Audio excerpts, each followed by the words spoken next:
Okay, so magandang araw sa inyong lahat. Nandito na naman tayo sa ating tutorial sa ating AutoCAD. At ngayon ang pag-uusapan natin is tungkol naman sa paggawa ng ating mga lot plotting gamit ang ating mga technical descriptions o mga technical bearings natin para sa ating mga lot bearings. So, from here, meron tayong naka-open na ating technical description ng ating lote, and gagawin natin siya side by side for us to uh, engage in these two documents. So, ang una natin gagawin for us to plot this mga technical description ng ating lote is gagawa tayo ng polyline. Yan. And then, you click anywhere kung saan mo gusto magsimula kasi yan yung mag-specify ka ng starting point mo. Click here and then kikiin mo lang yung at sign. At, so makikita mo may at na sa pinakaunang-una nung ating anong ating command.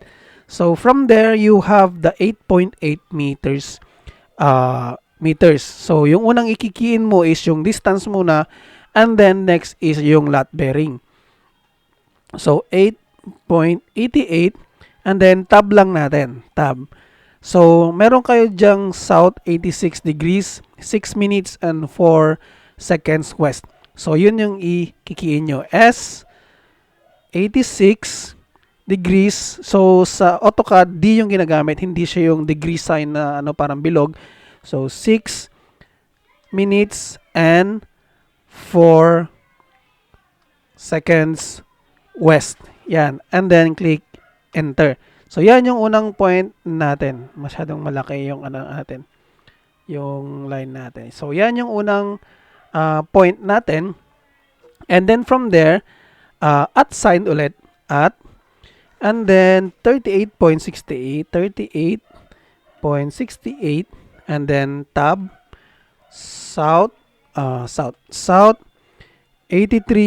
degrees, 34 minutes, 49 seconds west, and then click enter. So pag enter nyo, ito na yung second point natin. And the next point is yung point 3 to 4, which is yung distance niya is 10.23. So at ulit 10.23, tab, so north 30 degrees, 6 minutes, 17 seconds west. Okay? And then click enter. So yan yung susunod na line natin. Next is points 4 to 5. So click at ulit, and then yung distance natin is 11.59. Okay? And then tab, yung bearing natin is north, 15 degrees, 36 minutes, and 37 seconds west. Okay? Click enter. Okay, yan yung ating 4 to 5 points. Then next is point 5 to 6. So click alt ulit, shift alt kasi yung natin is yung nakataas or naka shift, yung kailangan mong i-shift para lumabas yung at sign natin. So shift at, and then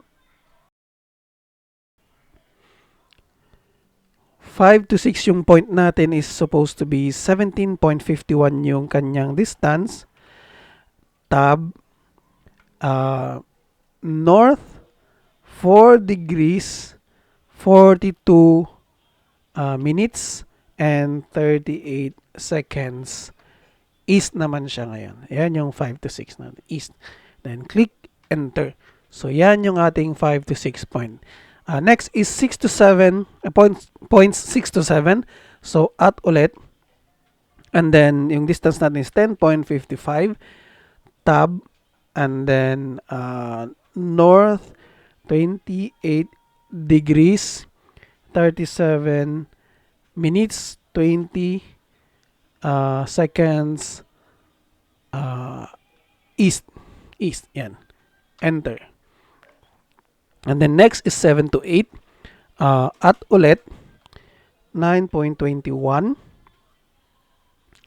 Tapos, tab, north 30 degrees, 45 minutes, 4 seconds,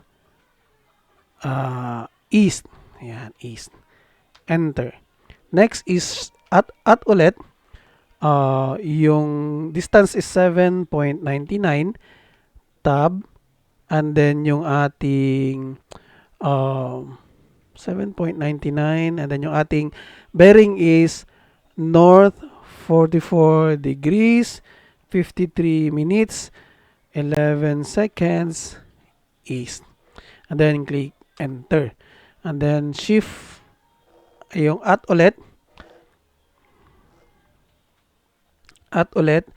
And then yung susunod natin is yung 11.83. And then tab north 64 degrees, 31 minutes, 13 seconds, east. Enter. And then yung last natin is at ulit. And then 20.24.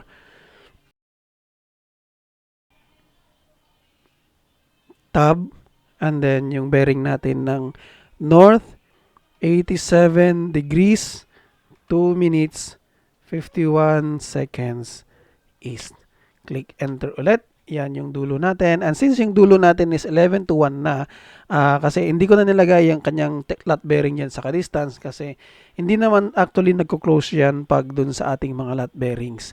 So, ang gagawin na lang natin sa pagkadulo nito is letter C lang or close and then click enter. So, nagko-close na siya. Ito na yung ating lote. Okay? So, tignan natin kung parehas, halos parehas sila.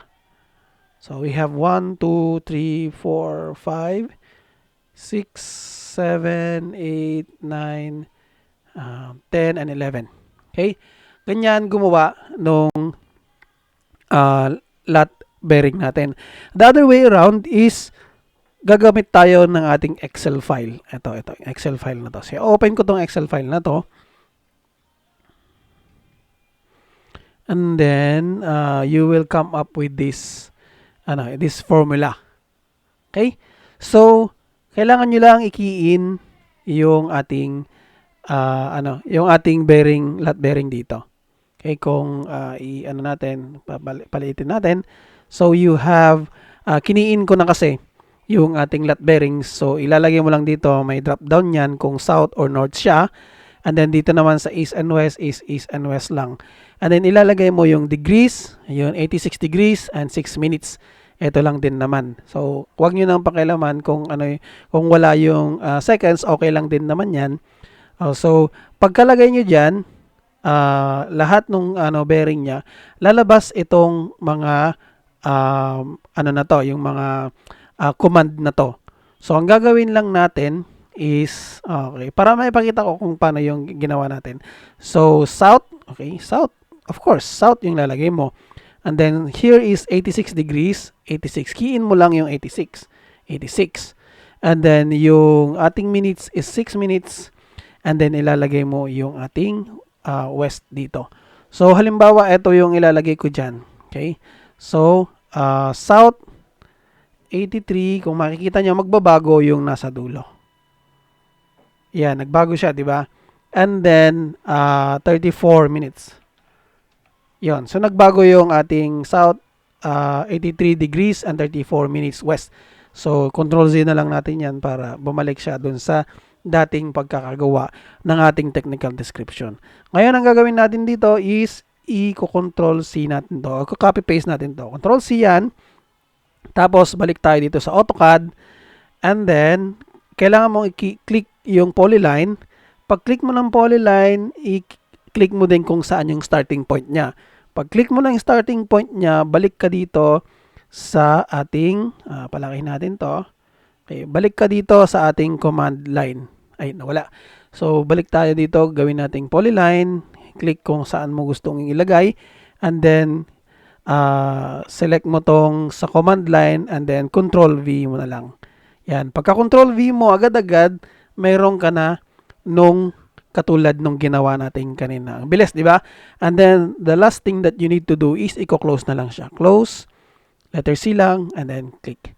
So, meron ka ng mas mabilis na nagawa na ating lot plan. So, yan yung ating paggawa ng ating lot plan based dun sa manual at based din dun sa ginawa natin sa Excel. So, yan yung mga susunod na exercises natin. Ilalagay ko yan dun sa ating exercise tab sa ating mga assignments. Salamat. Hanggang dito na lang muna and have a good day everyone.